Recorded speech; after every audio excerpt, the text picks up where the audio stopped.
Imaginez un monde où la couleur a disparu. Où le vert vibrant des forêts, le gris monotone de l'asphalte et le bleu profond de la mer ont été remplacés par un blanc infini, oppressant et aveuglant. Imaginez un silence si profond, si absolu, que vous pouvez entendre le son cristallin de votre propre respiration gelée dans l'air avant même de quitter vos lèvres. Ce n'est pas un scénario de science-fiction sur une nouvelle ère glaciaire ou un futur dystopique. C'était la réalité physique et brutale de l'Europe durant l'hiver 1962 à 1963. L'hiver que l'histoire, avec un tremblement dans la voix, appellerait The Big Freeze au Royaume-Uni, ou Der Jahrhundertwinter, l'hiver du siècle, en Allemagne. Pour ceux qui ont vécu ces mois interminables, ce n'était pas seulement une saison marquée sur le calendrier, c'était un siège médiéval. Un siège mené par la nature elle-même contre l'arrogance de la civilisation moderne. Et pendant 90 jours qui ont semblé 90 ans, l'humanité a regardé par ses fenêtres gelées et a senti, pour la première fois depuis des générations, que la nature était en train de gagner la guerre. Tout a commencé de manière trompeusement innocente, comme dans les meilleurs films d'horreur. Noël 1962 était passé avec la joie typique de l'après-guerre. L'Europe était en plein miracle économique. Les familles, profitant d'une prospérité que leurs parents n'avaient jamais connue, rangeaient leurs décorations, mangeaient les restes de la dindée, se préparaient pour la nouvelle année. Les vitrines des magasins brillaient avec les nouvelles télévisions et machines à laver. Il y avait un sentiment d'invincibilité dans l'air. Les météorologues, hommes de science dans leurs bureaux chauffés, ont noté un front froid venant de Sibérie et de l'Arctique. Mais les fronts froids sont courants dans l'hiver européen. Ils viennent, causent quelques jours d'inconfort et s'en vont, poussés par les vents doux de l'Atlantique. Ce qu'ils n'ont pas prévu, ce que leurs cartes en papier n'ont pas montré à temps, c'était la persistance maligne de ce système. Un système de haute pression gigantesque s'est stationné sur la Scandinavie et l'Islande, agissant comme un mur de béton invisible. Il a bloqué les vents chauds de l'Ouest, le Gulf Stream qui maintient l'Europe habitable et a ouvert un couloir direct, une autoroute atmosphérique, pour que l'air polaire de l'Arctique descende sans entrave sur le cœur vulnérable du continent. C'était comme si quelqu'un, quelque part dans le contrôle cosmique, avait laissé la porte du réfrigérateur de la planète grande ouverte. La nuit du réveillon, alors que les coupes de champagne étaient levées et que Auld Lang Syne était chanté, la neige a commencé à tomber. Et elle est tombée non pas avec la légèreté poétique des cartes postales, mais avec une férocité industrielle. Dans le sud de l'Angleterre, en France, en Allemagne, en Pologne, la neige est tombée avec une densité jamais vue depuis le XVIIIe siècle. En quelques heures, la géographie connue a disparu. Des routes qui reliaient des villes depuis des siècles ont disparu sous des manteaux blancs de 2 mètres. Les voitures ont été ensevelies jusqu'au toit, se transformant en monticules blancs indiscernables des buissons ou des pierres. Mais le pire, le véritable tueur, n'était pas la neige, c'était le froid. Les températures ont chuté à des niveaux sibériens, défiant la logique de la latitude européenne. À certains endroits en Bavière et dans les Highlands écossais, les thermomètres affichaient -20 degrés Celsius, -25 degrés Celsius, et lors de nuits particulièrement cruelles, -30 degrés Celsius. L'air faisait mal. Respirer devenait un acte de courage. Le premier signe indéniable que la civilisation moderne était en danger mortel fut le comportement de l'eau. Les rivières, les artères vitales qui pompaient le commerce et la vie à travers le corps de l'Europe, ont commencé à s'arrêter. Le Rhin, l'épine dorsale industrielle de l'Allemagne et des Pays-Bas, où des péniches transportaient le charbon et l'acier qui reconstruisaient le continent, s'est arrêté. Le Danube, le fleuve des valses et des empires, a gelé. La Tamise à Londres et la Seine à Paris se sont transformées en routes de glace, solides et grises. À Londres, pour la première fois depuis des décennies, les gens pouvaient marcher sur la Tamise. Cela semblait pittoresque au début, presque une reconstitution des célèbres foires de glace de l'ère victorienne. Des couples marchaient main dans la main. Sur les eaux gelées, des enfants jouaient là où auparavant des navires naviguaient. Mais la nouveauté a rapidement laissé place à la panique économique. Avec les rivières gelées, les péniches de charbon ne pouvaient pas naviguer. Et il est crucial de se rappeler, en 1963, l'Europe ne fonctionnait pas à l'énergie solaire ou éolienne, elle fonctionnait au charbon. Les centrales électriques géantes, les usines d'acier, et surtout, les petits fourneaux domestiques dans chaque salon dépendaient de ce combustible noir qui était maintenant prisonnier dans des péniches immobilisées dans la glace, à des kilomètres de leur destination. Le froid n'a pas respecté la sainteté du foyer. Il a pénétré dans les maisons à travers la brique et le mortier. Les fenêtres, à l'époque faites de simples vitrages, sans l'isolation double moderne, gelaient de l'intérieur. Les gens se réveillaient le matin avec une couche de glace, épaisse et opaque, recouvrant les vitres de l'intérieur de la chambre. Pire encore, ils se réveillaient avec de la glace sur leur couverture, un givre fin formé par la condensation de leur propre respiration durant la nuit. La plomberie, enterrée à des mètres de profondeur, sous le sol que tout le monde supposait sûr, a gelé et éclaté avec la force de l'expansion de la glace. Des millions d'Européens, habitués au confort du XXe siècle, se sont retrouvés soudainement sans eau courante. La routine quotidienne a régressé de 100 ans. L'eau devait être cherchée dans des camions-citernes au coin de la rue, où de la neige devait être fondue sur le poêle pour pouvoir se laver le visage ou faire un café. Les rues des grandes villes, autrefois symboles de mouvement et de progrès, sont devenues des patinoires mortelles. La glace noire, invisible et traîtresse, recouvrait les trottoirs. Les hôpitaux furent bientôt bondés, non pas de malades de la grippe, mais de victimes de chute. Les personnes âgées, en essayant de sortir pour acheter leur pain quotidien, glissaient et se cassaient les hanches ou les jambes, restant allongées sur la glace, incapables de se relever, jusqu'à mourir d'hypothermie, car les ambulances ne pouvaient pas arriver à travers les rues bloquées par la neige. La faune, non protégée par les murs de briques et les systèmes de chauffage, a fait face à une véritable apocalypse. Les oiseaux, petits et au métabolisme rapide, furent les premiers à succomber. Ils tombaient gelés des arbres en plein vol, frappant le sol dur comme des pierres. Les jardins en Angleterre et les parcs en Allemagne étaient jonchés de petits cadavres colorés. Dans les forêts profondes, la tragédie était plus grande et plus silencieuse. Cerfs, renards et sangliers étaient trouvés debout, morts, transformés en statues de glace parfaite, piégés dans leurs derniers moments de recherche de nourriture. La mer, toujours en mouvement, toujours vivante et indomptable, a commencé à faire l'impossible, gelée. Sur la côte des Pays-Bas, de la Belgique et du nord de l'Allemagne, la mer du Nord est devenue une plaine solide et blanche. Les gardiens de phare, hommes habitués à la solitude, se sont retrouvés complètement isolés dans leur tour, voyant l'océan se transformer en banquise polaire autour d'eux.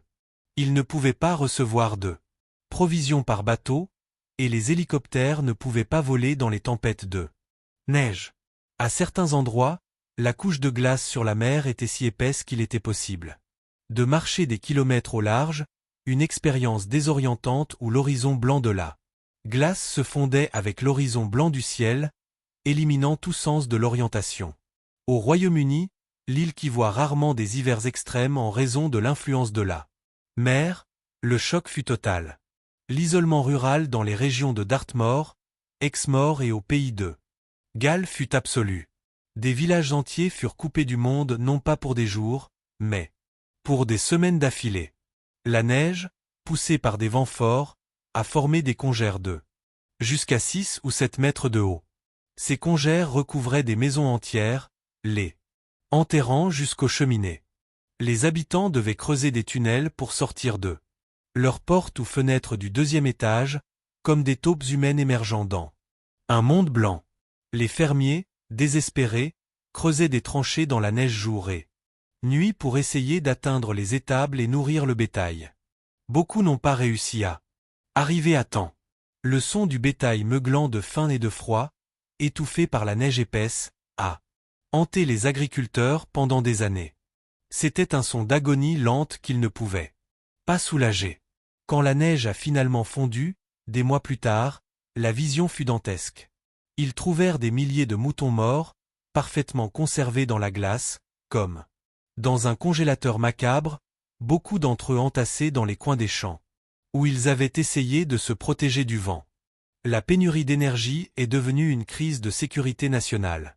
Le gouvernement britannique et d'autres gouvernements européens, voyant leur stock de charbon diminuer dangereusement, ont imposé un rationnement rigoureux. L'électricité était coupée pendant des heures chaque jour. Les vitrines des magasins, symboles brillants du consumérisme renaissant de l'après-guerre, sont devenues sombres et vides. La télévision, le nouveau feu de camp de la famille moderne, cessait d'émettre tôt pour économiser l'énergie sur le réseau. Les familles, qui s'étaient habituées à utiliser toute la maison, sont retournées vivre dans une seule pièce, généralement la cuisine ou le salon, chauffée par une cheminée ou un poêle à charbon. Ils dormaient tous ensemble, entassés sous des piles de couvertures et de manteaux, pour conserver la chaleur corporelle. La modernité avait reculé. L'Europe de 1963 ressemblait, à bien des égards, à l'Europe de 1863, éclairée par des bougies et réchauffée par la proximité humaine. Mais le froid a apporté autre chose que la souffrance physique, il a apporté une étrange et puissante solidarité humaine. Les barrières sociales ont gelé et se sont brisées.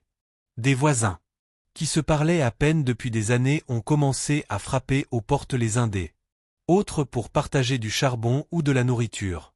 Des gens avec des voitures qui fonctionnaient encore, généralement ceux qui connaissaient l'astuce de garder le moteur au chaud avec des couvertures, donnaient des trajets à des inconnus aux arrêts de bus. Et il y a eu des héros improbables, des hommes ordinaires qui sont devenus des légendes locales. Les facteurs et les livreurs de lait, affrontant des blizzards qui arrêteraient des armées mécanisées, ont continué à travailler. Il y a des histoires documentées de facteurs marchands. 10, 15 kilomètres dans la neige jusqu'à la taille pour livrer des lettres dans des fermes isolées, sachant que cette lettre pourrait être le seul contact de cette famille avec le monde extérieur, la seule preuve qu'il n'avait pas été oublié. Le laitier est devenu un service d'urgence, livrant non seulement du lait, mais des nouvelles, des médicaments et du réconfort. Le sport, une passion européenne, a également été affecté de manière bizarre et sans précédent. Le calendrier du football anglais, sacré pour la classe ouvrière, a été décimé. La Coupe d'Angleterre, FA Cup, a eu des matchs reportés des dizaines de fois. Un seul match légendaire entre Lincoln City et Coventry City a été reporté un incroyable 66 fois. Les pelouses n'étaient plus de l'herbe, c'étaient des blocs de béton de glace et de terre. Pour essayer de dégeler les terrains et permettre au match d'avoir lieu, les clubs ont utilisé des mesures désespérées, lance-flammes militaires, moteurs à réaction montés sur des camions soufflant de l'air chaud et tonnes de paille éparpillées sur le terrain. Mais la nature riait de ces efforts. La glace revenait dès que la chaleur s'arrêtait. Le grand gel ne respectait pas le calendrier humain ni les passions nationales. En Allemagne de l'Est, RDA, de l'autre côté du rideau de fer, la situation politique a ajouté une couche supplémentaire de tension et de danger. Le régime communiste, craignant que l'effondrement énergétique ne montre de la faiblesse face à l'Occident, a mobilisé l'armée et la jeunesse pour une bataille industrielle. Les lignes de train devaient être dégagées, mais le plus gros problème était les mines de lignite, charbon brun, à ciel ouvert. Le charbon, normalement mou et facile à extraire, était gelé dans la terre, dur comme du diamant ou du granit. Les excavatrices géantes cassaient leurs dents sur le sol. Les travailleurs, sous la surveillance de la Stasi et la pression du parti, utilisaient des pioches manuelles et de la dynamite pour extraire le combustible nécessaire pour maintenir les centrales en marche. C'était une bataille de l'homme contre la terre, menée sous des températures de -25°C, où la sueur gelait sur la peau et le métal des outils brûlait les mains nues. La propagande disait que c'était une lutte pour le socialisme, mais pour les hommes dans les mines, c'était une lutte pour que leur famille ne gèle pas à la maison. Il y a eu des tragédies silencieuses et personnelles qui n'ont jamais fait les gros titres. Des gens qui sortaient marcher, peut-être pour rendre visite à un parent ou aller au pub, et se perdaient dans la blancheur soudaine d'un blizzard. Le froid extrême cause une confusion mentale douce et mortelle, l'hypothermie avancée fait défaillir le cerveau. La victime, proche de la mort, ressent paradoxalement une chaleur intense, un phénomène connu sous le nom de déshabillage paradoxal. Elles enlèvent leurs vêtements et s'allongent dans la neige pour dormir. Des corps ont été retrouvés au printemps, à quelques mètres de leur maison, victimes de cette illusion thermique finale. Et il y a eu le feu. Paradoxalement, l'hiver le plus froid a causé des incendies terribles. Les gens, désespérés pour la chaleur, surchargeaient leurs vieux systèmes électriques et utilisaient des chauffages au gaz ou au kérosène de manière dangereuse, causant des courts-circuits et des explosions. Et quand le feu commençait, les pompiers arrivaient avec leurs sirènes hurlantes, seulement pour découvrir que l'eau dans les tuyaux était gelée. Ils ne pouvaient que regarder, impuissants. Tandis que les maisons brûlaient au milieu de la neige, un contraste visuel violent d'orange et de blanc. Mais il y a aussi eu de la beauté. Une beauté cruelle, extraterrestre et inoubliable. Le lac de Constance, l'un des plus grands lacs d'Europe centrale, à la frontière entre l'Allemagne, la Suisse et l'Autriche, a gelé complètement pour la première fois depuis des siècles. Ce qui était une vaste étendue d'eau bleue est devenu une plaine blanche solide. Les gens, émerveillés, ont organisé des festivals sur la glace. Des voitures, coccinelles et Mercedes, conduisaient sur le lac où auparavant seuls des bateaux naviguaient. Des gens patinaient d'un pays à l'autre, traversant des frontières internationales sans passeport, glissant sur la glace. La mer Baltique a tellement gelé que des navires cargo sont restés coincés au milieu de la mer, créant des villes flottantes temporaires. Les équipages, ennuyés et piégés, descendaient sur la glace pour jouer des matchs de football entre les coques d'acier. Immobilisés, utilisant des pots de peinture comme but. Des photographes ont capturé des images surréalistes de vagues de la mer gelées en l'air au moment de se briser, des sculptures de glace bizarres créées par le vent sur les phares et les jetées, transformant des structures fonctionnelles en châteaux de cristal de contes de fées. La logistique de l'approvisionnement alimentaire est devenue une opération militaire complexe. Des hélicoptères, les mêmes machines polyvalentes qui avaient sauvé des gens lors des inondations de 1953 et 1962, ont trouvé une nouvelle mission. Ils ne hissaient pas des gens, mais larguaient de la vie. La Royal Air Force, RAF, et d'autres forces aériennes européennes ont mené l'opération Help. Des hélicoptères Whirlwind et Sycamore volaient bas au-dessus des fermes isolées, larguant des balles de foin pour le bétail affamé qui s'agglutinait dans les champs blancs. Ils larguaient des caisses de nourriture, de médicaments et de carburant pour des villages qui n'avaient pas vu une route dégagée depuis des semaines. C'était un bombardement de bienveillance sur la paix blanche. L'hiver a duré tout janvier, puis tout février, et est entré en mars. Les gens ont commencé à se demander, avec une peur authentique, s'ils finiraient un jour. La psychologie collective a changé.